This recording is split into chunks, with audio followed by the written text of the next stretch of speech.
Well, hello there. I want to start just straight out talking to you. Looks like my head is kind of cut off a little bit, but oh my God, can you see these little twigs that I got on my head? And I know you're probably saying something about this shirt here. If I'm not happy, nobody's happy.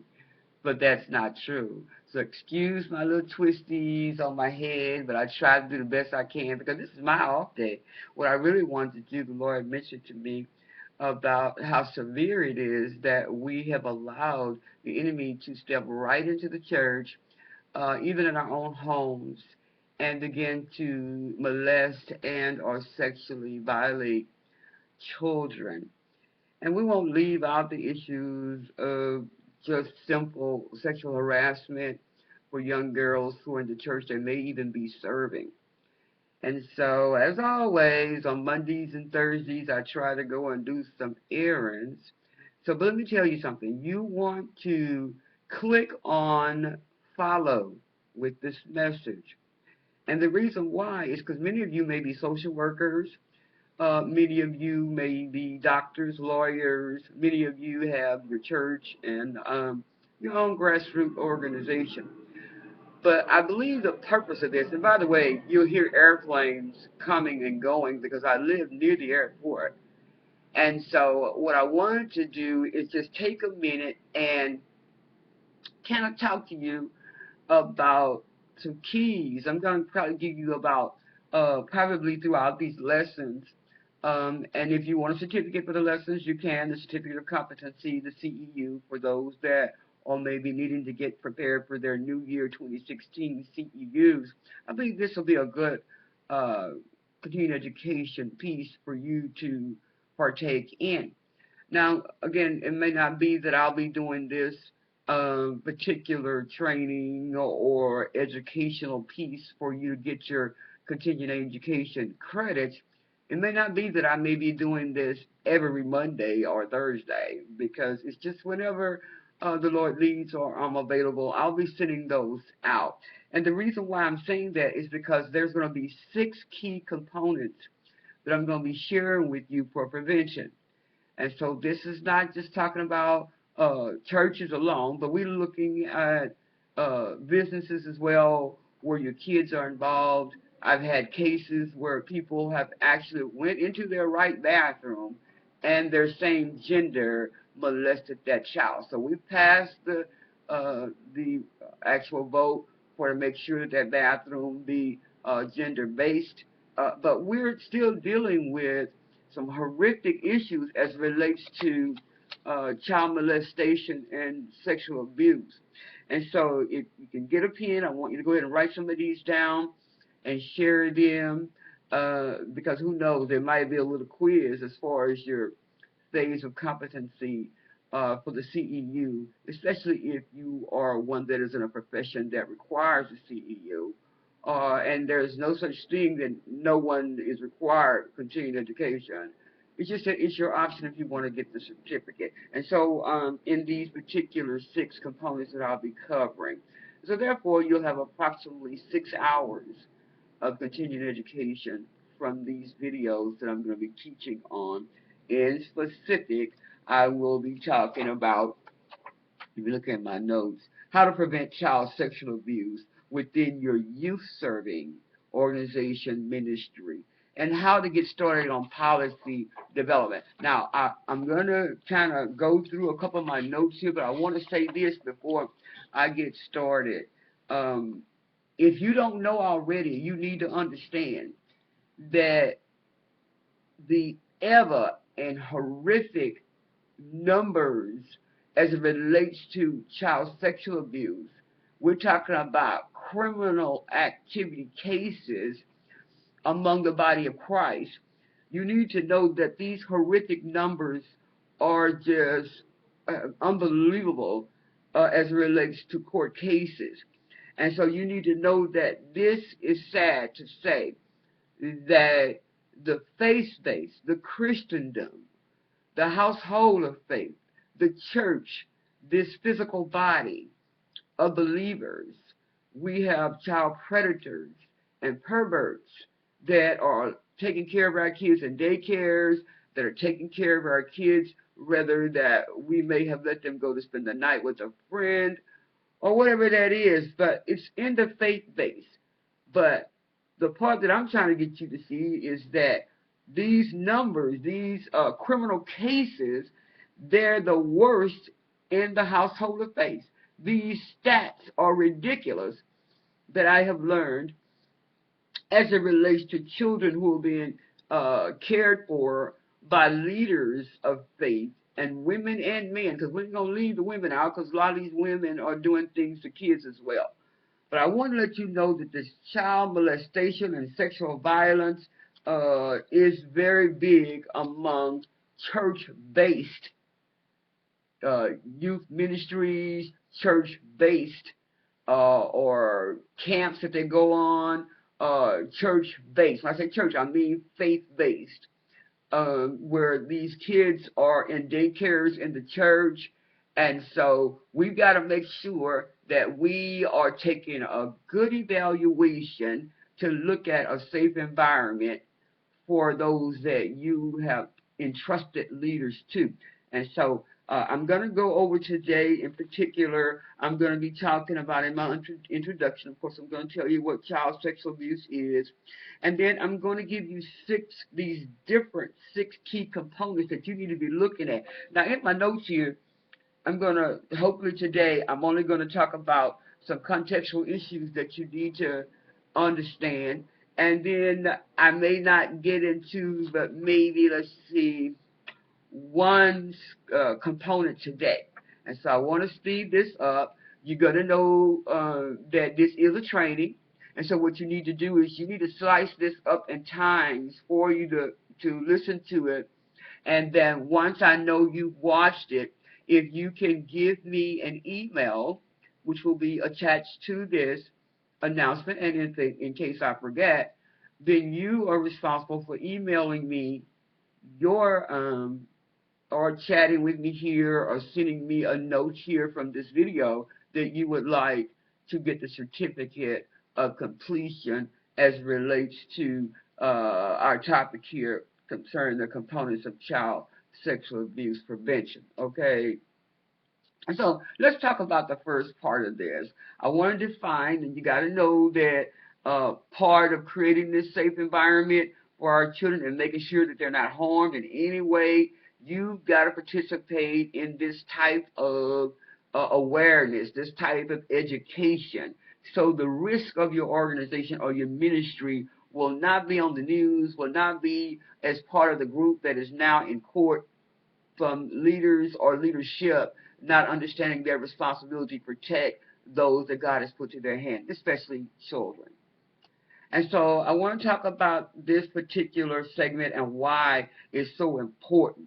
We've got to look at strategies. We've got to look at ways to develop policy and procedures. We've got to look at whether or not these strategies are developed in a certain context because you may be a small ministry or a business and you don't have kids there that much or whatever. But you got to listen to what this teacher is telling you in relations to the overall risk management for where you're going to be having people come and go. And so you want to try to look at these areas that we're going to be going through in these components, and you want to address them individually.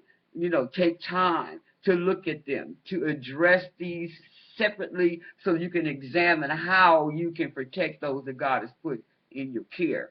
And so what is child sexual abuse? Child sexual abuse involves any sexual activity with a child whether consent is not given or where even if the child has given consent and they are not in maturity to give consent. Many of them are coerced or told lies to be a part of whatever perverted act that they're being violated about. But this includes sexual contact that is accomplished by force or threat of force, regardless of the age of the participant, and all sexual contact between an adult and a child, regardless of whether there is deception or the child understands the sexual nature of the activity. Sexual contact between an older and younger child also can be abusive if there is a significant disparity in age, development, or size rendering the younger child incapable of giving informed consent. And then the other part about this is that the sexual abusive issues, these acts may include sexual penetration. This is a horrific part of it as well. Sexual touching, non-contact sexual acts such as exposure and so on of their of genitals. And so we want to look at the legal definitions by the state. And so the best way you can do that is see what the guidelines are for Texas here, for where I am, or for in your own state. You want to go ahead on and look at online at Child Welfare Information Gateway. And that website is www.childwelfare.gov. And when you go there, you want to look for the policies and procedures that the state requires of you in your area.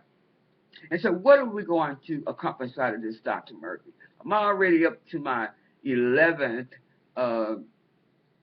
minute here, but I don't want to leave out this scripture that I think that God really would want you to know as a leader or a parent. It says in Colossians 3:12, as God's chosen people, holy and dearly loved, clothe yourself with compassion, kindness, humility, gentleness, and patience. Colossians 3:12. Now, I read that because we've got to understand many of us who get angry behind what we've been told about our kids, because I know when I was sexually violated and then my daughter was, all I had was murder on my mind. And so we've got to make sure that we protect our kids and at the same time making sure that we protect ourselves against all types of needless casualty when we're so emotionally hurt by the situation, because you want to hurt somebody. I know I did. I wanted to hurt my brothers for what they did to me and my daughter, but I know that God was going to be the ultimate one who would vindicate for us. And so, and he did. But what I want to say is, you got to learn forgiveness. Now, it took me 15 years to forgive, and people process according to what God will let them go through to get there. But I bless God that he has delivered me so that I can talk to you so you can understand how important it is. Because just to even imagine what I went through, and now kids, as I am speaking, are facing these things right now, where they're being fondled, where the genitals and things are being, they're touching these kids and penetrating them. It's a horrific feeling for a child to go through such pain.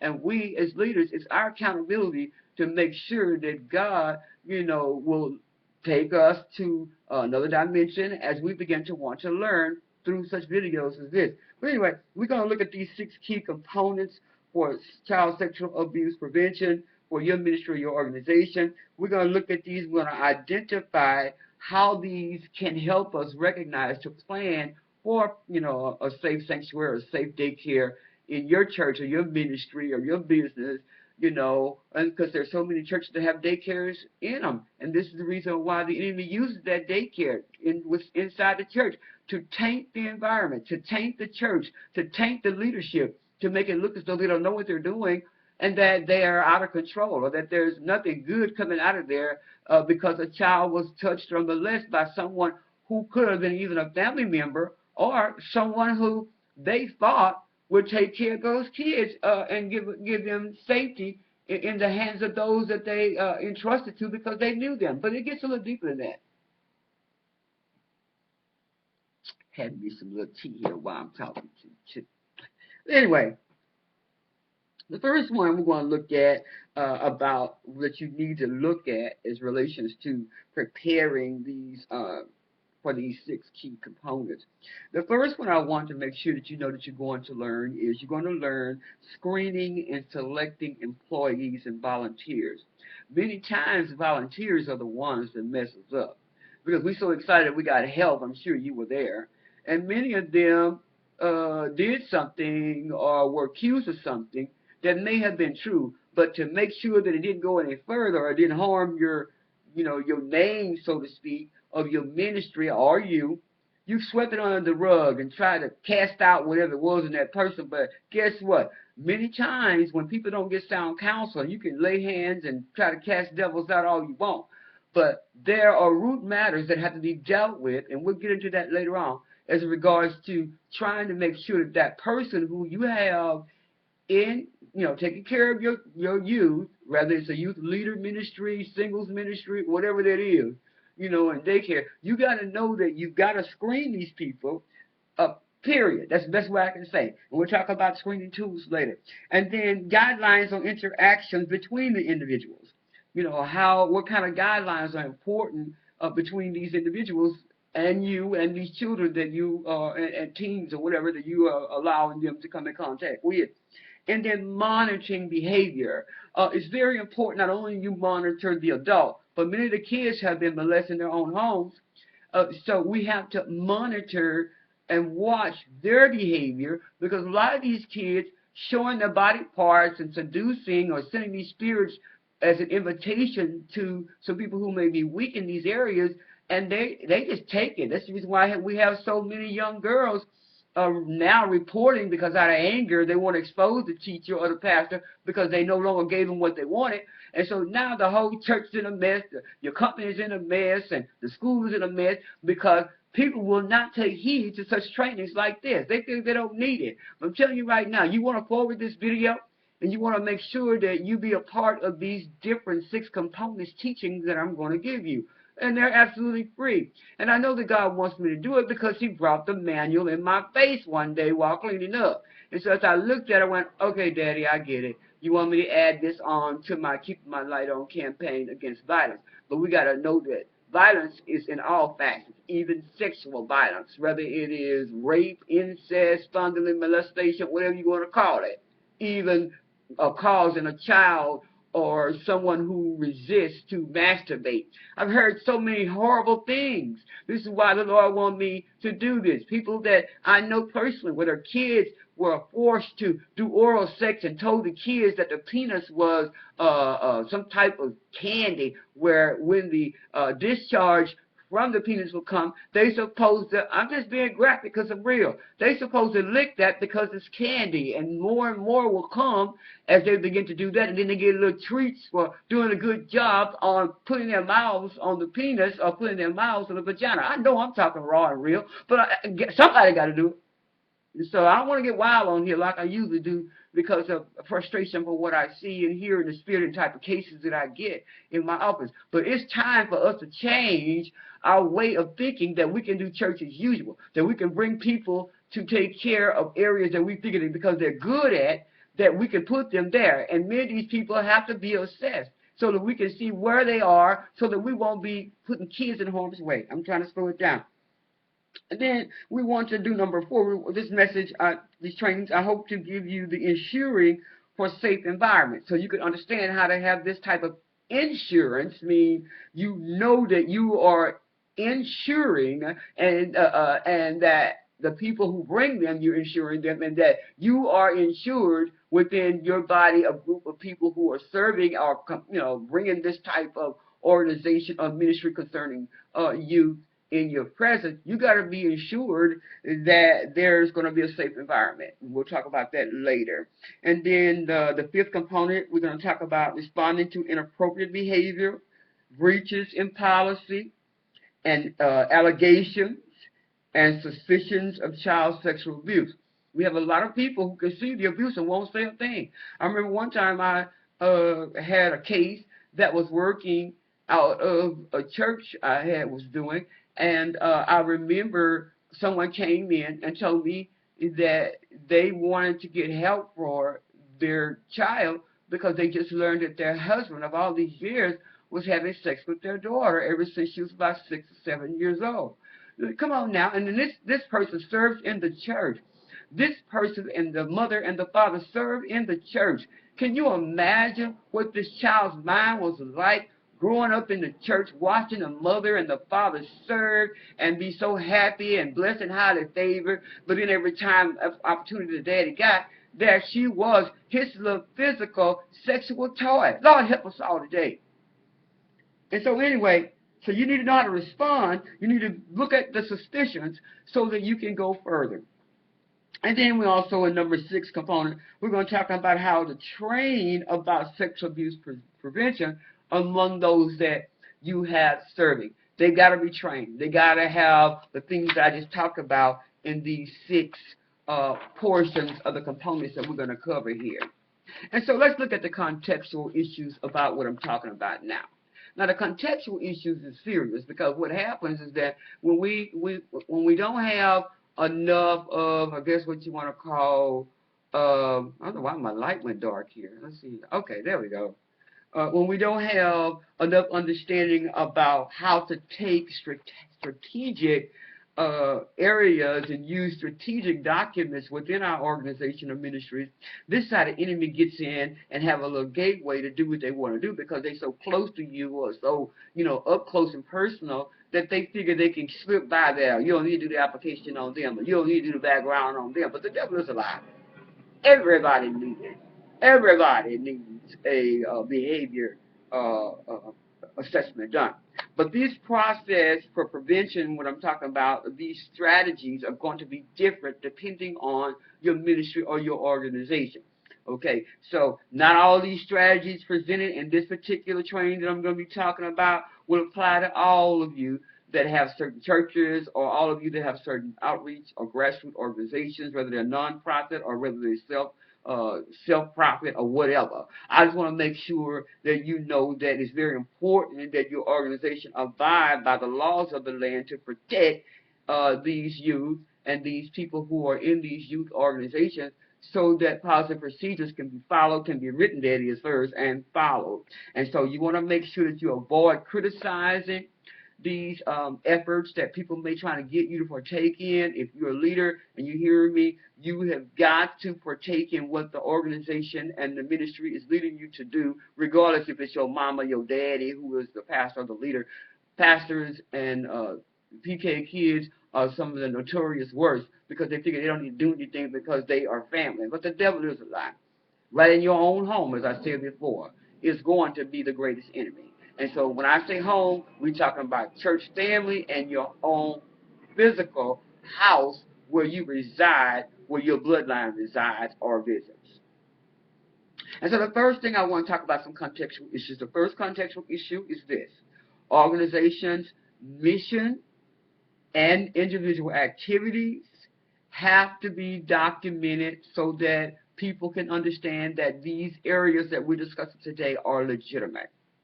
For example, through all youth-serving organizations who are interested in helping serve in your organization or helping you develop healthy adults, the mission of mentoring or religious organizations is often focused on fostering, nurturing relationships between individuals and adults. And so you focus on that part, but we are really slack on the part of the do's and the don'ts as it relates to whether it's discipline and or, taking a child to the bathroom or, male to male or male to girl. We got to look at these issues.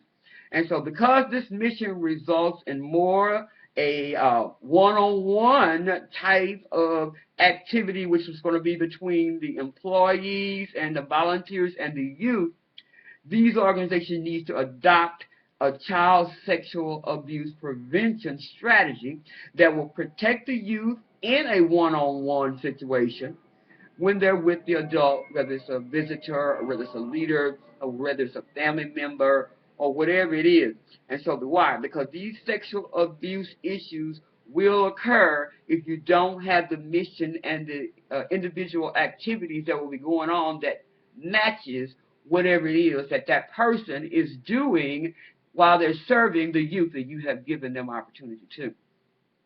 And then number 2, this contextual issue portion that you need to be aware of is that the culture and the language of youth served by your organization is very important that you understand Hispanic culture, all type, black culture. Some people raised in whatever we want to call dysfunctional families. But we've got to look at that culture of the populations that you're serving, what they live in and or grow up with, what they're familiar with, the touching and all of that. And when these types of behaviors are shared or you are recognizing them, you're held accountable to make sure that these are documented so that you won't be liable or any type of lawsuit because they'll blame you for doing some things that they're experiencing from home or church. And then the third one is insurance requirements. Every type of organization or ministry is required to have, I'm sure, over 1 million plus, up to probably 10 million or more type of insurance for when you're taking care of kids. If I get it right, if I shoot it right, many of the small daycares that are not required to be state approved, or church daycares, which is there's a fine line between the state and faith.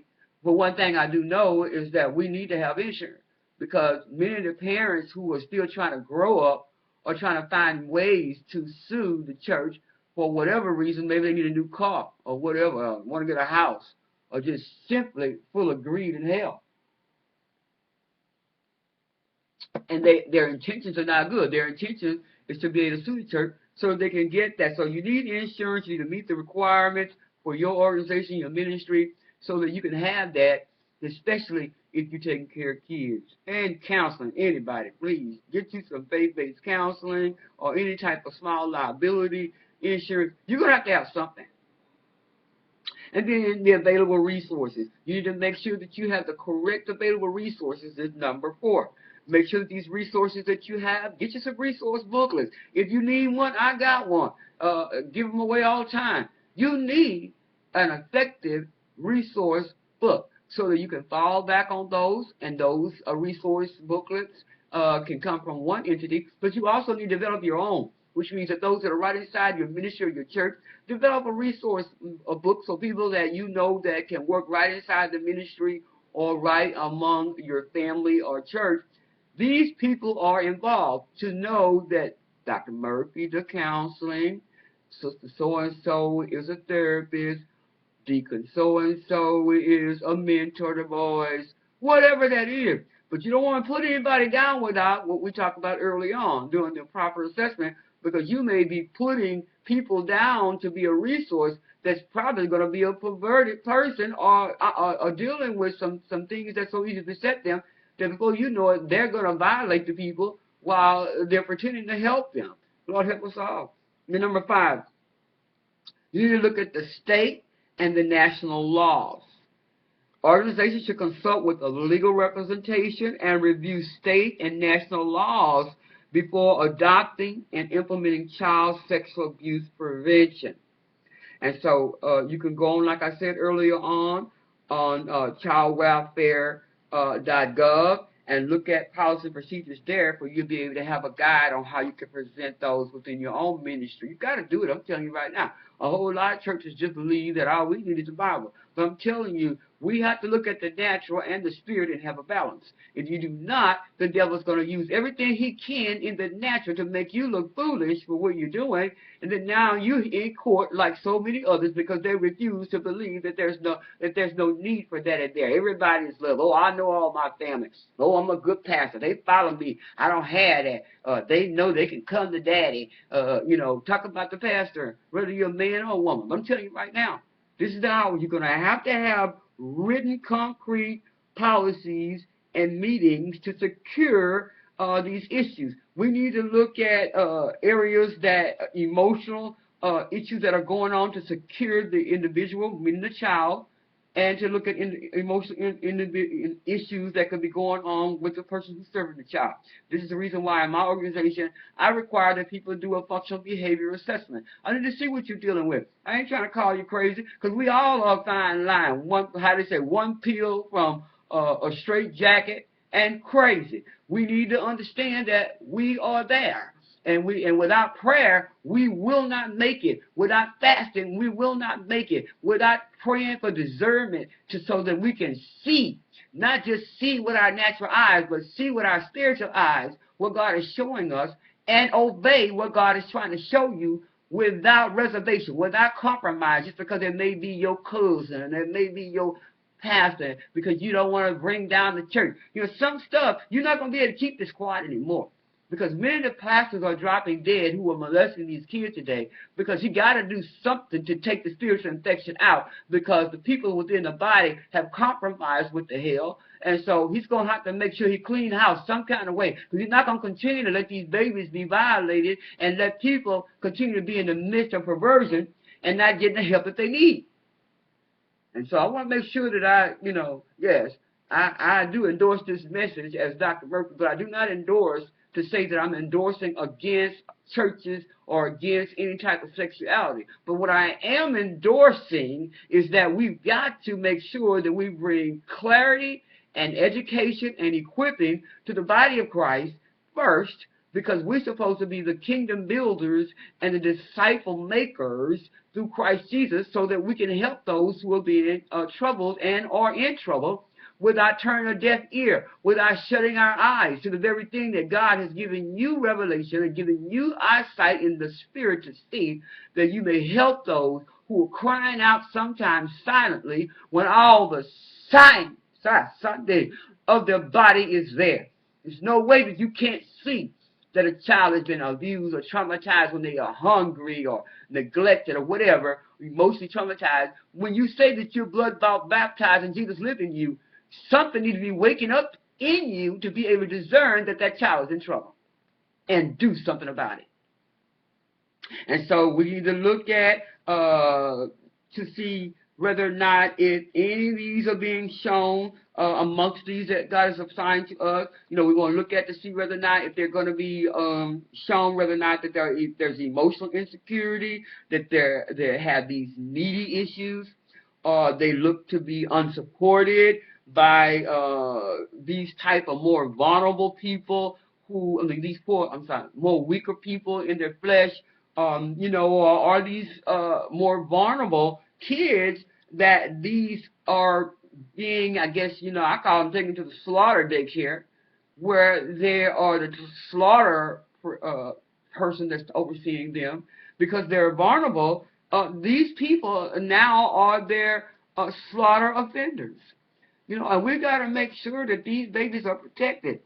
And so by promoting close caring relationships between youth and adults in your organization, you can help the youth feel supported. You can help the youth feel loved. You can help the youth feel secure. And while you're doing that, this will reduce their risk of sexual abuse, because this is an open discussion. This is the reason why it must be not only when something happens, we need to be having continuous meetings in the with the daycare leaders and with the pastors and all leaders. I don't care if you take care of kids or a leader of a youth ministry as a pastor, youth pastor, or if you are someone that's an elder over the young girls, whatever it is, or a mentor. We got to understand that we've got to show the love. We've got to show the support. We've got to look at what the child has a special need or about, or do they look vulnerable? Do they look, beat down or depressed? And so this will allow the sexual abuse to be prevented, because most of the time, people who are struggling in their flesh, who prey on these kids, are facing those things that so easily beset them. So there they go. They touching the child. They doing things to the child, And I can be candidly real here. I remember, and thank God that, I can always be real. I guess that's why they call me Dr. Real, so Dr. Keep It Real, so that I can help a sister and a brother out. For you to deal with you. Many of the pastors don't have patience today. And so the people who they put in leadership, so go at the head, so go at the body. Many of them don't have patience with these children. But because it's because they do like to deal with kids, for whatever reason that is, many of them abuse kids. I remember as I was a young girl, I had to take care of kids, little kids, because I came from a large family of 12. And so I was the oldest at home of the 9. Yeah, of the 9 of us. So I was at home, and I was sick of children. And then when my mom would bring those kids from her friends for me to watch, I was very abusive to those kids. I'm going to keep it real. And I would pinch them real hard and, tell them to be mean, tell them to sit down and shut up. And, just shove them around, just mean and hateful because I call it too much too soon. I was given too much too soon. I was a child trying to be a child adult, taking care of kids that weren't even mine. It was enough I had to deal with my siblings. And then here you come with 5 and 6 more kids to add to us, 9 there. I was just on the edge to me of insanity. And I thank God today that He allowed me to boldly talk about how easy it is for people to abuse kids. This is the reason why some people can't even stand for kids, the babies to yell and cry. They'll start shaking them. That's why we have so much baby shaking syndrome right in the daycares in the church. Throwing the baby down hard in the bed and, just telling them to shut up and holding their mouth while they change their diaper because they don't want to hear the screaming. I'm telling you right now, we're in a bad, bad shape because many of the people who need help have been placed, my God, help today, to take care of these poor babies. I'm telling you right now, that is not good. And so what I want to close with is this, because I'm trying to make these lessons not more than 30, 45 minutes.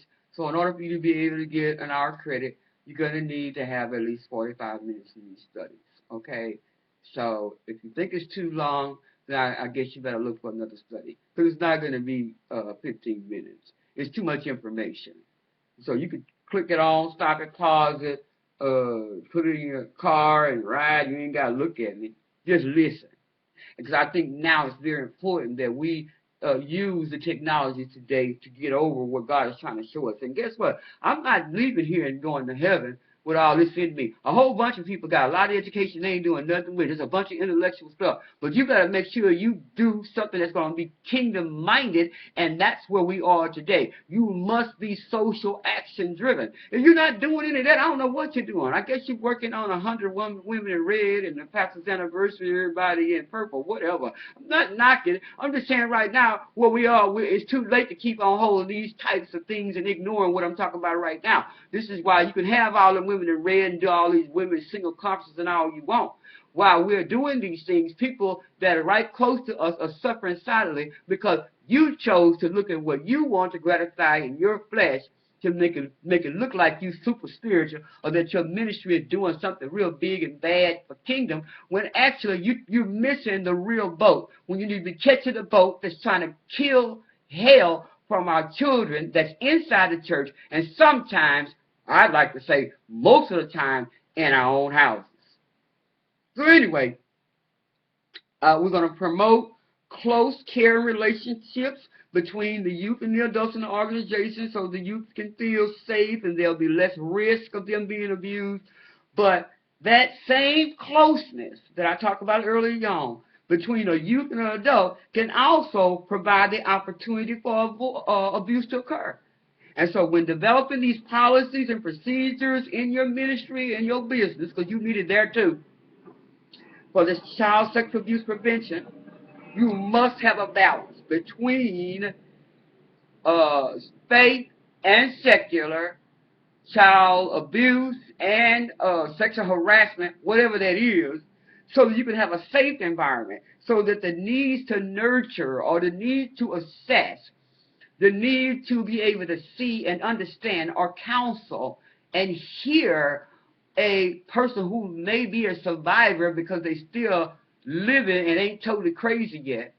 But we need people to thrive past survival because many of them are not getting the counsel nor getting the nurturing that they need from those who say that they're there to protect them and love them and secure them in an area that they have placed them in, and with someone that they say is going to be secure to actually teach and provide nurturing for them.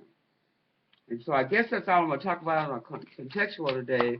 I guess I'm going to jump right into, I think I only got, look like 10 minutes left to kind of talk a little bit about the first component. Component one, you want to look at screening and selecting the employees and the volunteers. I think I talked about that in the beginning, which was our first discussion on selecting the employees and the volunteers. Now, many of you that are in healthcare today, providing that, you need to understand this same thing.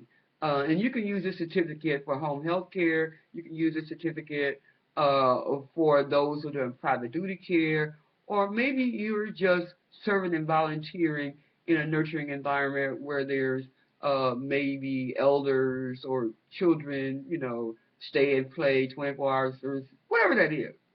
But you need to know that you've got to have this information. You live in Monty. And so you want to take number one, your goal for this component, which is screening and selecting employees and volunteers. Your goal is to select the best possible people. That means that God will lead you to for a staff or volunteer position. And that you need to screen out these people who have been possibly sexually abused themselves to make sure that you don't put those kids or those women even, and men, because it doesn't matter today what the age is or the sex. So you got to make sure that you take some real precautions by doing these processes that I'm going over here. And then you want to make sure that you look at the general principles.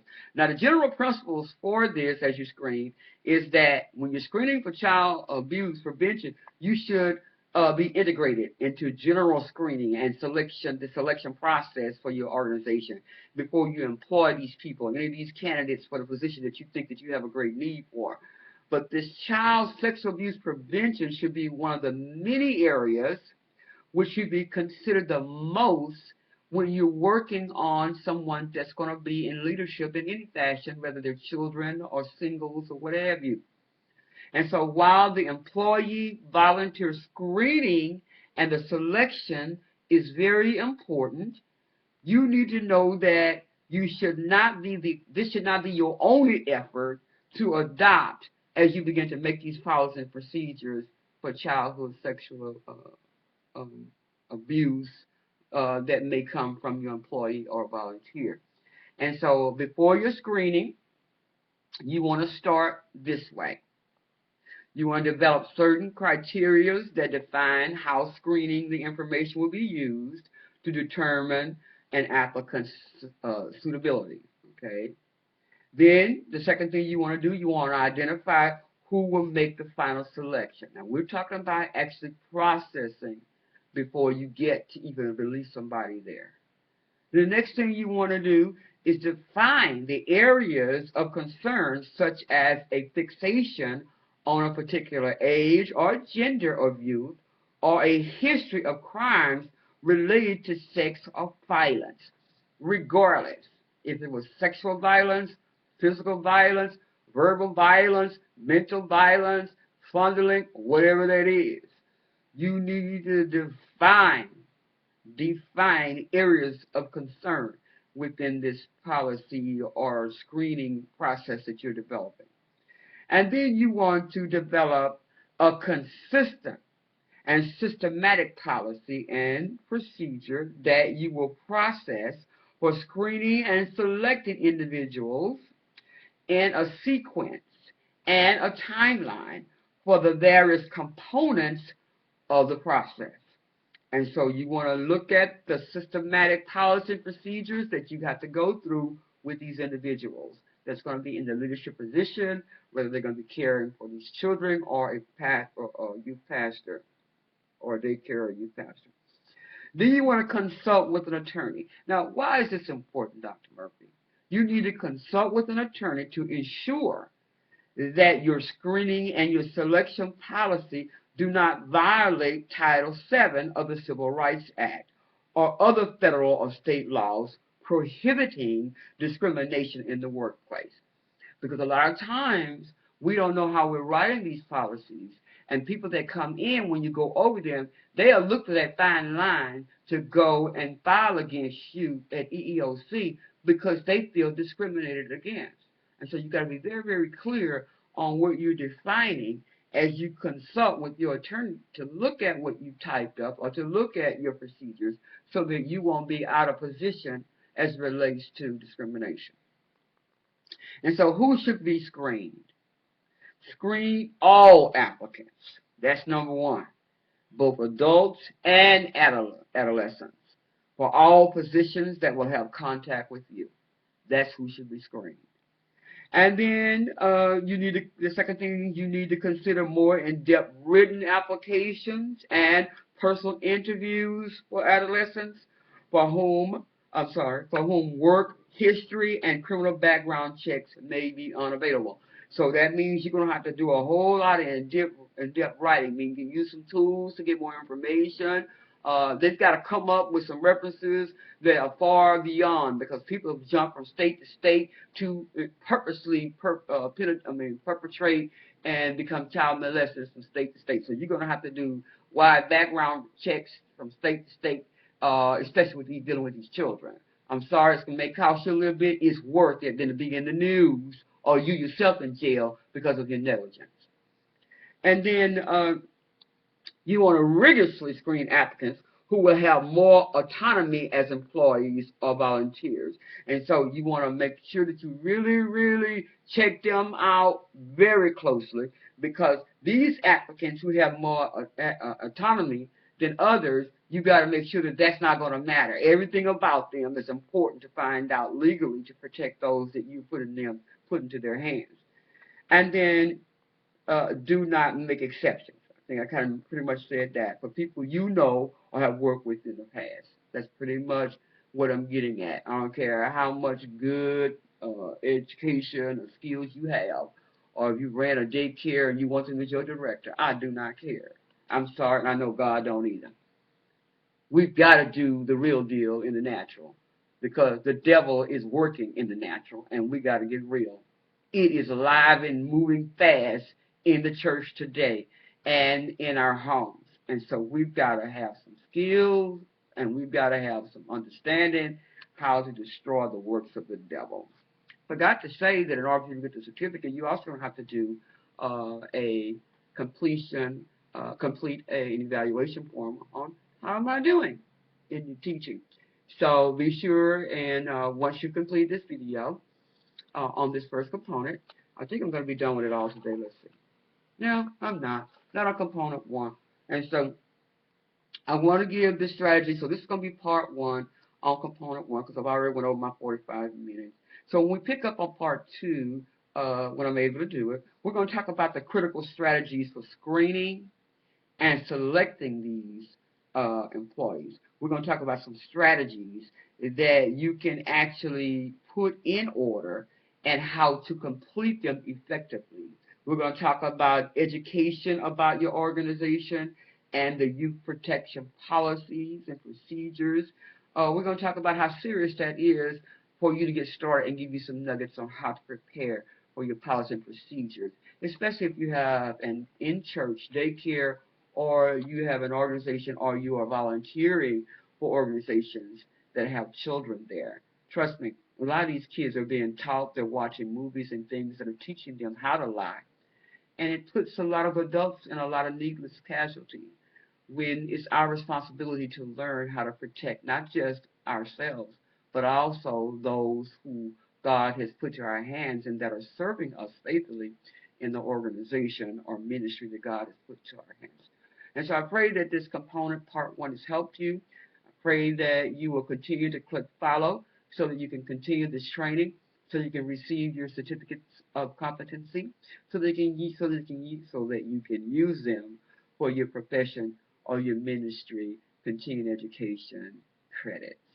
God bless you. Looking forward to seeing you later. And please, this part 1, please forward it so some leaders can get an understanding as well.